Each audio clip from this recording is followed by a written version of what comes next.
예, 오늘 뭐 연구소에서도 다뤘습니다만 평행선을 달리고 있는 의정 갈등 때문에 답답한 전국이 이어지고 있죠. 오늘 2부 첫 인터뷰는 현안에 대해서 쓴소리를 아끼지 않는 분, 유승민 전 의원 만나보겠습니다. 스튜디오로 나오셨어요. 어서 예, 오십시오. 안녕하십니까. 유승민입니다. 쓴소리만 담당하셔가지고 늘 좀 부담스럽진 않으세요? 예, 그래서 예. 최대한 말을 줄이려고 꼭 필요한 말만 하고 있습니다. 아니 뉴스쇼에 언제 나오셨나 저를 언제 보셨나 봤더니 지난 봄 총선 직전에 저를 한번 보시고 맞아요. 예. 벌써 초가을 됐습니다. 예, 어떻게 예. 지내셨어요? 요즘 좀 걱정이 너무 많아요. 음. 예, 뭐 의료 붕괴 사태도 걱정이고 예. 집값도 걱정이고 우리 예. 경제도 걱정이고 윤석열 대통령 하는 여러 가지 일들 보면 걱정이 너무 많고 김건희 여사도 걱정이고 민주당 하는 거 보면 한숨만 나오고 하여튼 걱정이 너무 많아요. 걱정이 태산이세요? 예, 예. 오늘 그 태산 같은 걱정 이야기 하나하나 좀 풀어보죠. 예. 사실은 이제 지난 총선에 불출마를 하시면서 그랬죠. 중앙 정치 무대에 자주 설 일은 없었지만 소셜 미디어를 통한 현안에 대한 입장은 꾸준히 내셨습니다. 예. 그 중에서도 최근에 사실 최근도 아니에요. 이분은 이 문제의 초창기부터 적극적으로 의견을 내셨어요. 뭐냐? 이 의정 갈등. 예, 이 의료 대란을 예측하기도 하셨고 이대로 안 된다 얘기도 하셨고 예. 최근에는 지난 주말에는 한 의사분하고 긴 대담도 하시더라고요. 예, 서울대 병원에 어린이병원 가가지고 예. 그 필수 의료 그 소아흉부외과는 뭐 진짜 깊이 곱하기 깊이과인데 예. 거기 의사분한테 의사들이 생각하는 건 뭐냐 필수 분야에 그거를 정말 수상히 좀 듣고 공감도 많이 하고 그러고 왔습니다. 지금 이 상황을 어떻게 진단하십니까? 일단 정부 특히 대통령 그리고 네. 전공이 좀 둘 다 너무한 것 같아요. 예, 대통령은 오판을 한 거죠.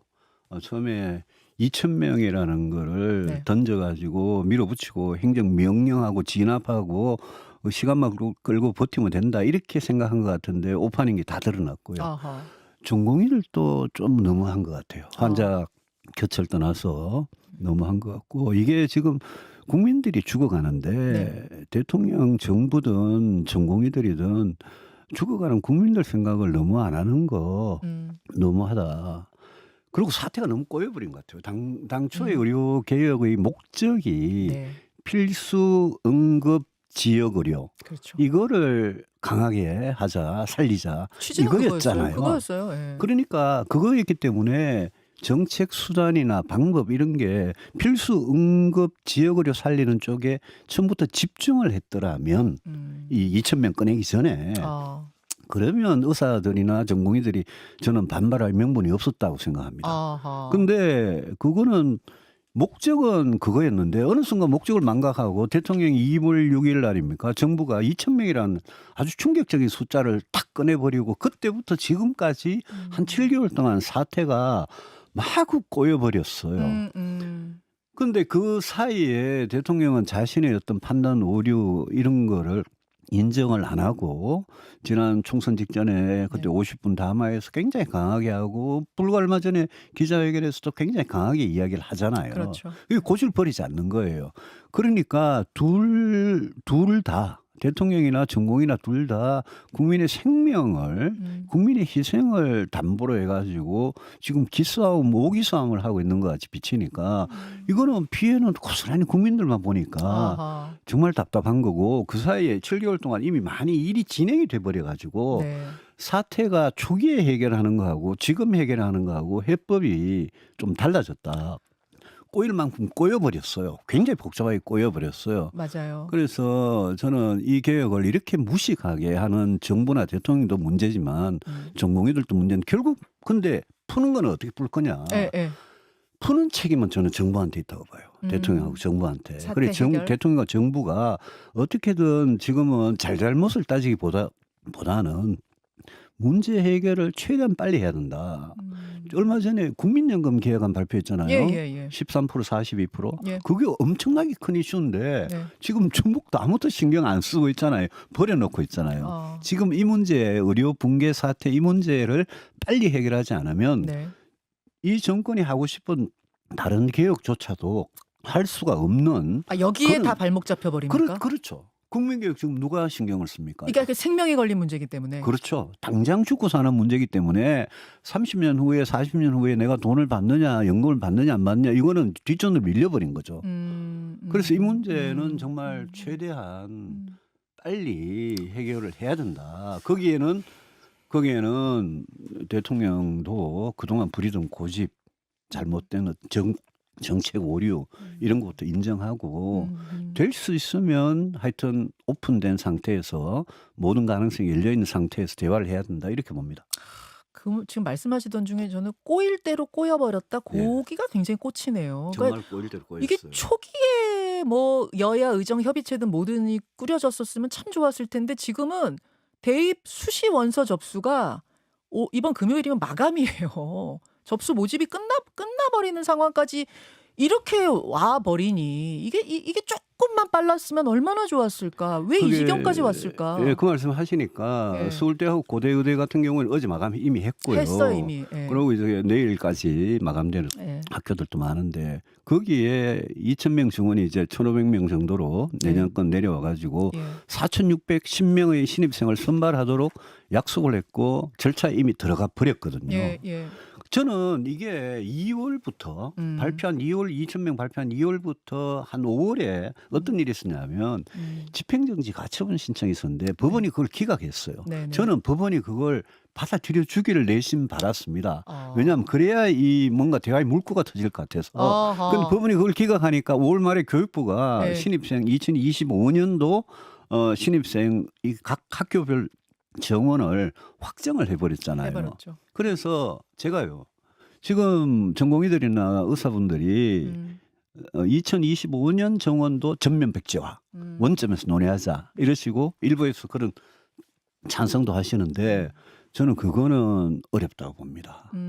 그거는 그렇게 하면요. 수험생들이나 학부모가 소송을 제기할 거고 소송을 제기하면 정부가 질 게 뻔하게 보이고 법적인 소송 이전에 정부가 잘못했던 어쨌든 약속을 해가지고 온 거기 때문에 저는 내년 정원을 지금 와가지고 건드리는 거는 그거는 저는 무리하다고 보고 그러면 어떡하느냐. 아까 꼬일 대로 꼬여버렸다는 그런 건데 예. 대통령이 진작 결단을 해가지고 내년 정원을 예컨대 뭐 1,500명 늘리지 않고 한 500명이나 늘려서 조금씩 늘려나가자라고 카드를 던졌으면 저는 전공의 설득할 수도 있었으라고 보는데 그런 카드는 다 지나버린 거예요.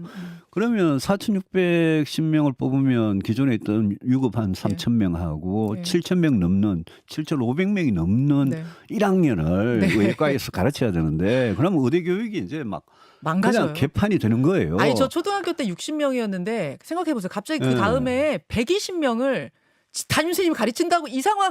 근데 그러니까. 초등학교도 그런데 이건 지금 의대 수술하는 거 막 꿰매는 거 이거 어떻게 가르쳐요? 거기다가 내년에는 지금 전공의들 그 사직해가지고 전문의가 배출이 안 되고 또 전공의도 배출이 안 되고요. 전부 다 유급하니까. 네. 그러니까 이제 이 뭐라 할까요? 이 혼란을 이거는 어떻게 보면 정부가 잘못한 데 대한 우리가 개혁을 무식한 방법으로 잘못한 데 대한 감수해야 될 혼란, 감수해야 될 비용, 국민들과 의사들과 정부가 감수해야 될 부분이라고 보고 그렇지만 지금이라도 여야 의정 협의체라는 거 있잖아요. 예. 그걸 통해서 진짜 진정성 있게 대화를 해서 앞으로 우리 의료가 이 혼란을 지나고 나서 어떻게 더 좋은 우리나라 의료가 정말 세계에서 아주 독특한 정말 최고의 의료였거든요. 그렇죠. 이걸 지금 망가뜨려 놓은 거란 말입니다. 그 문제에 대해서 앉아서 해법을 찾아야 되고 그 해법을 찾는데 앞으로는 제발 우리 대통령께서 고집 부리지 마시라. 그걸 받아들이자. 그런 말씀 드리고 싶어요. 사실은 이제 어제 방재승 교수 서울대 의대 네. 방재승 교수 인터뷰를 제가 했는데 그분은 그러시더라고요. 이거 의제를 열어놓고 만나자고까지 여당 대표가 제안했으니 일단은 들어가는 게 개인적으로는 좀 맞겠다 이렇게 말씀하셨는데 거기 이제 달린 댓글들을 보면 방 교수님 너무 순진하신 것 같다. 어떻게 믿고 들어가느냐. 즉 신뢰 회복의 문제가 지금 시급한 것 같더라고요. 그렇습니다. 제일 불신이 서로 너무 깊어졌는데 저는 그 불신을 해소하기 위해서도 민주당이든 국민의힘이든 여야 전부 다 이 문제만큼은 정말 허심탄회하게 논의하고 여당의 경우에는 특히 대통령도 설득할 수 있어야 되고요. 저는 복지부 장차관 경질 문제에 대해서 뭐 여당에서 다른 소리도 있지만 저는 예. 복지부 장관과 차관 지금 네. 대통령 보고 이것 때문에 물러나라 그럴 수 없잖아요. 어. 복지부 장관하고 차관은 개혁을 하려던 첫 의도는 좋았는데 그 방식이 굉장히 잘못됐고 정책이 잘못됐기 때문에 거기에 대한 책임을 지는 차원에서 예. 또 전공의들이 지금 제일 불신하는 게 복지부 장차관이거든요. 예. 그 사람들이 낙수 효과 이러면서 특히 기피과에 근무하는 의사나 전공의들은 정말 사명감을 가지고 뭐 피부과나 성형외과 안 가고 그렇게 근무하는데 그분들한테 엄청난 모욕감을 네. 준 게 낙수 효과라는 이야기입니다. 그렇더라고요. 예? 2,000명 하면 장사 안 되면 이쪽으로 올 거다. 너네도 갈 거다. 뭐. 그러니까 그게 그런 잘못들을 저지른 장차관을 경질하고 경질부터 먼저 하고 대화의 물꼬를 트면서 신뢰를 어느 정도 회복 예? 우리가 정말 진정성 있게 대화할 준비가 돼 있다라는 걸 보여주면서 하는 게 필요한데 거기에 전제 조건으로 그거는 아까 말씀드린 2025년도 정원 있잖아요. 그거는 저는 쉽지 않은 문제라. 하하. 예. 알겠습니다. 일단 신뢰 회복이 돼야 대화 테이블이 뭐 2025년이든 6년이든 열리니까 그것에 대한 신뢰 회복 조치로서의 장차관 경질은 뭐 근데 그 장차관 경질은 용산에선 이렇게 얘기해요. 아니 그 공무원 장차관을 경질해 버리면 공직사회 전체의 기강이 흔들릴 수도 있다. 이거 어떻게 보세요? 기강이 흔들리기보다는 새로운 대화를 진짜 하고 싶으면 장차관 경질 정도는 하고 시작해야 될 겁니다. 안 그러면 지금 이제까지 잘못한 그 장차관과 의사들이 전공의들이 대화를 하라 이렇게 하는 거는 저는 굉장히 좀 무리라고 보고요. 여야 의정 협의체를 구성할 때도 의협은요. 의협이라는 대한의사협회는 거기는 개원이 중심의 이익단체입니다. 네. 지금 문제는 주로 전공의들이 있는 수련병원 대형 병원들이거든요. 대학병원들이거든요. 그렇죠. 그래서 그 협의체에 의협이나 다른 단체보다 전공의들, 의대생들, 그다음에 의대 교수님들 이분들이 협의체에 참여를 해야 문제 해결을 할 수 있는 실마리가 알겠습니다. 열릴 거다 그렇게 보입니다. 유승민 전 의원 만나고 있습니다. 이 의정 갈등 중재역으로 적극 나섰던 게 한동훈 대표인데 그러면서 또 한 차례 윤환 갈등을 겪었어요. 뭐 아직도 진행형 같긴 합니다만 잡혀있던 대통령 만찬, 대통령 초청 만찬이 연기가 되고 당 연찬에 대통령 불참하고 그 상황에서 다른 일부 최고위원만 대통령이 관저로 불러서 식사한 게 또 보도로 알려지고 아니 20년 지기 두 리더의 사이가 왜 이렇게 갈라졌을까요? 글쎄 말입니다. 대통령께서 예. 그 뭐 편한 사람들하고 저녁에 밥 먹고 술 한잔 곁들이고 뭐 그러실 수 있다고 봅니다. 뭐 저는 뭐 밥자리 한 번도 초청 받아본 적이 없어서 코멘트할 입장도 안 됩니다만. 왜 못 근데 받아보셨어요? 대통령께서 네. 여당 대표를 만나야죠. 과거에 뭐 20년 동안 부하였던 어쨌든 간에 지금 여당의 대표고 이거를 의료분 이 의료 붕괴 사태를 해결하는데 굉장히 중요한 역할을 할 수 있는 대화를 하는데 그런 분이 여야 대표들 아닙니까? 네네. 그럼 저는 이 문제를 해결하기 위해서 대통령께서 그냥 너끼리 해봐 이런 태도가 아니라 좋아 나는 좋은 아니면 무조건 받아들일 테니까 내 생각하지 말고 내한테 제약받지 말고 한동훈 대표하고 이재명 대표하고 어허. 예? 그다음에 의료계 대표하고 그다음에 정부에 새로 바뀐 장차관들하고 모여서 좀 대화를 해봐라. 저는 그걸 북돋아주기 위해서라도 이럴 때 여야 대표를 또 만나고 한동훈 대표한테 뭐 윤석열 대통령께서 뭐 그렇게 불편한 게 뭐가 있을까요? 뭐가 있을까요? 뭐라고 네. 생각하세요? 왜일까요? 모르겠습니다. 뭐 술을 안 마신 술을 저도 어제 술 끊었습니다만 술 아니 그 저 뭐 밥을 먹든 차를 먹든 앉아가지고 예. 대화를 이 문제 풀어야 될 거 아니에요 지금. 풀어야죠. 예? 예, 예. 대통령 이 문제 못 풀면 정권이 위태해질 건데. 정권이 위태해질 정도로. 아니 그럼요. 풀어야죠. 그러면 여당 대표 만나고 그래야죠. 왜 그 따로 편한 사람들만 밥 먹은 게 뭐 또 언론에 흘러나오고 아유 보면 좀 유치해요. 좀 유치해요. 좀 유치해요. 아니 한동훈 대표 체제안이 50여일 됐는데 어떻게 바라보고 계세요? 평가를 좀. 뭐 저는 나름 애를 쓰고 있다라고 생각합니다. 다만 이제 이 민감한 문제들이 굉장히 예, 많잖아요. 예. 그런 문제에 대해서 무엇이 나라와 국민을 위해서 진짜 옳은 길인가 그걸 깊이 생각하고 옳은 길을 갈 때는 저는 모든 걸 걸 수 있는 그런 자세가 좀 필요한 거 아니냐라는 생각이 들어요. 아, 모든 걸 걸고 가라? 예. 뭐 옳은 길을 예. 가기 예. 위해서는 뭐 상당히 자기의 어떤 정치 생명이나 이런 걸 정치를 하는 사람은 그런 걸 걸 수 있어야죠. 예컨대 예. 최상병 특검 있지 않습니까? 예. 그런 거는 한동훈 대표가 전당대회 전에 자기가 약속을 했잖아요. 그렇죠. 제3자 네. 특검법을. 근데 지금 민주당이 비슷한 안을 냈잖아요. 예. 그러면 최상병 특검법 같은 거 이런 거는 저는 오래전부터 처음부터 저는 그거 받아야 된다. 그러셨죠. 라는 입장이 그거는 뭐 진짜 음. 정의라는 거를 그거를 뭐 공공선의 어떤 가치가 정의인데 정의를 바로 세우기 위해서 그거는 받아야 된다라는 생각을 했었는데 한동훈 대표가 그걸 약속을 했단 말입니다. 예. 국민한테.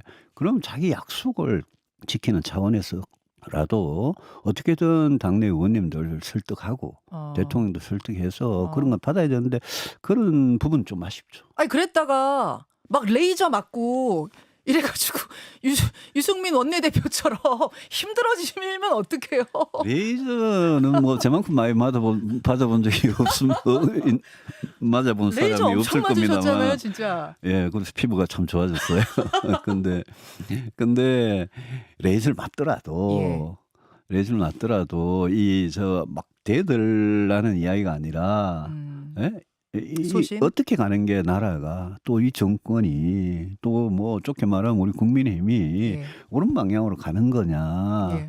예? 이런 데 대해서 대통령을 저는 설득을 해야 되고 그렇게 하기 위해서는 대통령께서 자꾸 피하지 말고 만나줘야죠. 오케이. 자, 레이저를 맞더라도 그럼요. 할 말을 하고 특히 대통령실을 향해서 할 말 하셨, 청와대를 향해서 할 말 하셨던 거잖아요, 유승민 전 의원. 그럼요. 그러다가 참 힘든 길도 많이 걸어야 했지만 예, 10년째 좀 고생 좀 하죠. 10년째 걷고 있지만 예.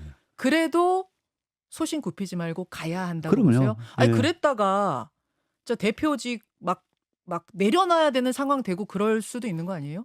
예, 뭐 그거 뭐 그렇게 되겠습니까? 예, 그거는 뭐 옳은 길을 가면 국민들께서 지지를 해주실 거고 어허. 또 윤석열 대통령도 뭐 앞뒤가 완전히 맥힌 사람은 뭐 아니잖아요. 아닐 거라고 예, 기대를 하고 설득을 해봐야죠.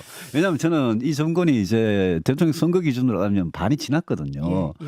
그러면 이 하산길에 들어섰기 때문에 예. 앞으로 개혁을 하는 게 무지무지 어려울 겁니다. 아, 그렇죠. 예. 그런 차원에서는 대통령과 여당이 이렇게 예? 뭔가 대화를 하고 거기에서 합의를 도출해서 그걸 갖고 야당을 설득하고 이게 제대로 된 진정한 정치죠. 그런 정치를 이제는 좀 해야 된다. 알겠습니다. 예. 알겠습니다. 민주당이 이 지금 말씀하신 최상병 특검법과 함께 동시에 추진하고 있는 게 김건희 여사 특검법이에요. 이게 본회의에서 처리가 될 걸로 오늘 뭐 예정을 했었는데 지금 상황 보니까 이 추석 후가 될 것 같습니다. 네. 거부권이 행사될 게 뭐 불보듯 뻔한데도 민주당이 또 통과시키려는 건 아마 추석 민심을 노린 게 아니냐 이런 분석들도 나왔고, 하지만 용산의 선택은 정면 돌파. 김건희 여사가 공개 행보 재개했습니다. 또 추석 공개 인사도 나선다고 하고요. 이 타이밍은 어떻게 보세요? 뭐 대통령 부인께서 무슨 대통령하고 부부가 서가지고 국민들 앞에 네. 추석 인사를 하는 거 그거 가지고 뭐라고 말할 건 아닌 것 같아요. 정치권에서도 그런 거 가지고 너무 그러는 거 아닌 것 같은데 제가 네. 이틀 전인가요? 대통령 부인께서 저 김건희 여사 그 자살 예방의 날 예. 그날 현장을 방문하고 말을 하고 이런 걸 보고 좀 제발 좀 가만히 계시면 좀 안 되나. 지금 국민들께서 본인에 대해서 어떻게 생각을 하고 있는지 거기에 대한 두려움이 약간이라도 있다면 좀 처신하는데 조심을 좀 해주면 안 되냐 이런 생각이 들고요. 저는요. 예. 최상병 특검법은 아까 받아야 된다고 뭐 네. 제가 진작 이야기했지만 저는 김건희 여사 특검법도요. 그게 뭐 주가 조작이든 뭐 디올백이든 뭐든 저는 그걸 왜 안 받는지 이해가 안 됩니다. 저는 그 처음부터 그 받아야 된다는 생각했습니다. 저는요. 예.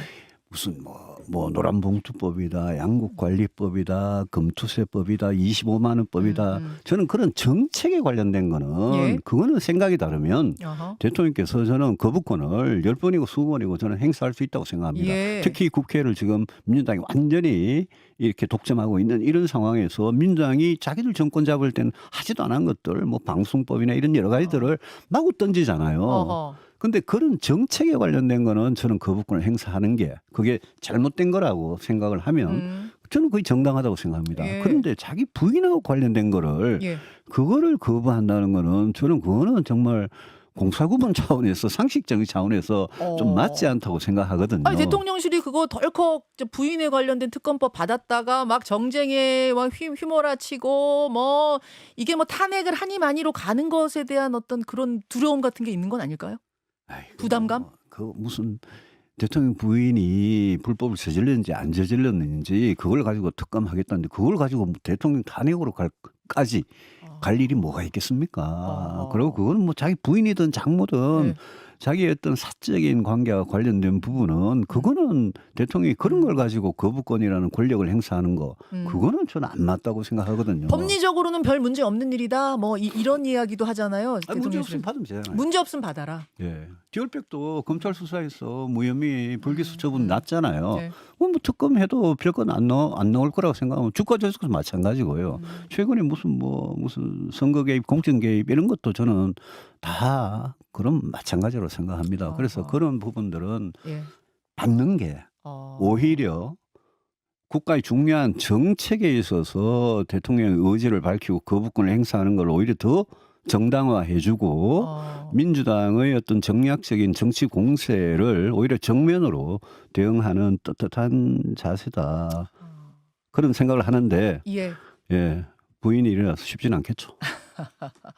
그 공개 행보 보셨다고 했잖아요. 자살 예방의 날 캠페인 네. 마포대교였던가요? 마포대교였죠. 그 한강에 가서 네. 이제 여러 가지 이야기도 하고 그거는 적절하지 않다고 보신 건 왜 그래요? 왜냐하면 공개 행보에 자체에 대해서는 뭐라고 생각 안 하시는 것 같은데? 그 공개 행보라는 게 뭐라 그럴까요? 이 디올백 사건은 영상을 온 국민이 다 봤잖아요. 예. 받는 거. 예. 그죠? 그 이상한 사람한테 그 고가의 디올백을 받는 걸 다 봤는데 그 문제에 대해서 김건희 여사 받았던 당사자인 김건희 여사 본인이 한 번도 국민 앞에 나와서 정말 진솔한 자세로 대통령의 부인으로서 공직자의 부인으로서 정말 잘못된 처신이다라고 진심으로 사과한 적이 없어요. 근데 그런 거 없이 검찰도 되게 웃기잖아요. 뭐 원칙도 특혜도 뭐 특혜도 성역도 없다, 예외도 없다 그러다가 다 그래 했잖아요. 그래 그 검찰이 그렇게 하고 나니까 갑자기 보란 듯이 나와서 공개 행보하는 거 그냥 상식적으로 좀 민심이 어떤지 이 대통령 내외분들이 좀 정확히 알아줬으면 좋겠다. 그런 차원의 이야기입니다. 알겠습니다. 알겠습니다. 최근 민주당에서 핫한 키워드는 계엄령입니다. 당 지도부는 물론이고 뭐 이재명 대표까지도 계엄령, 계엄 가능성을 언급하고 있고 아예 계엄법 개정안을 곧 발의할 수 있다 이런 얘기까지 나와요. 어떻게 보십니까? 저는 총선 압승 이후에 민주당이 오버하다가 민주당도 굉장히 어려움을 겪을 거다라고 예측을 했는데 계엄령 같은 게 딱 그런 거예요. 오버했다고 보세요. 예, 이거는 뭐 엄청나게 오버하는 거예요. 지금 대한민국이 어떤 나라인데 또 자기들이 국회 다수석을 압도적으로 갖고 있으면서 계엄이 헌법에 의하면 계엄 아무리 발동해도 국회가 이거 처리하라 그러면 못 하는 거고요. 우리 군이나 네. 뭐 경찰이나 지금 이 전쟁이 정말 전쟁이 나지 않는 한은 그거는 계엄이라는 거는 그거는 있을 수가 없는 거예요. 그리고 민주당이 만약 그런 주장을 하시려면 네네. 그러면 이런 걸 봤다. 이런 걸 들었다. 누구한테. 구체적으로 증거를 내놓고 이야기를 해야지. 그냥 이재명 대표나 거기 민주당 사람들이 무슨 최고위원회의 그 공식적인 석상에서 막 그냥 또 기자회견에서 국민들 선동하듯이 아무 증거도 없이 근거도 없이. 뭐 제보가 들어오고 있긴 있다고. 그럼 제보를 까야죠. 그것도 못 까면서 그런 이야기를 하는 거는 아니 지금 2024년 대한민국에 무슨 계엄입니까? 말도 안 되는 이야기죠. 하하, 오바를 좀 저는 민주당이 그런 검토해- 오바를 계속하고 있다고 봅니다. 사실은 지금 이제 뭐 압도적인 제1당이고 예. 예. 당연히 이제 수권 정당, 집권을 꿈꾸는 당으로서 이런 것들은 그러면 좀 나중에 부담이 될 수 있는 행보라고 보시는 거예요? 그럼요. 예. 어. 저는 근거도 없이 의혹을 제기하고 그런 건 다 부담될 거고요. 그럼 우리가 뭐 이재명 대표 방탄국회 가지고 지난해부터 이야기 많이 했지만 네. 최근에 뭐 문재인 대통령 만나가지고 예. 한 사람은 재판 받고 있고 한 분은 또 저 수사 이제 받고 있는 그 두 분이 뭐 별로 사이도 안 좋았는데 갑자기 웃고 악수하고 하는 거 보고 저분들은 사법 리스크 앞에서는 완전히 무슨 뭐 방탄 동맹이란 말도 씁디다마는 사법 리스크 앞에서는 손도 잘 잡고 웃기도 잘하는구나.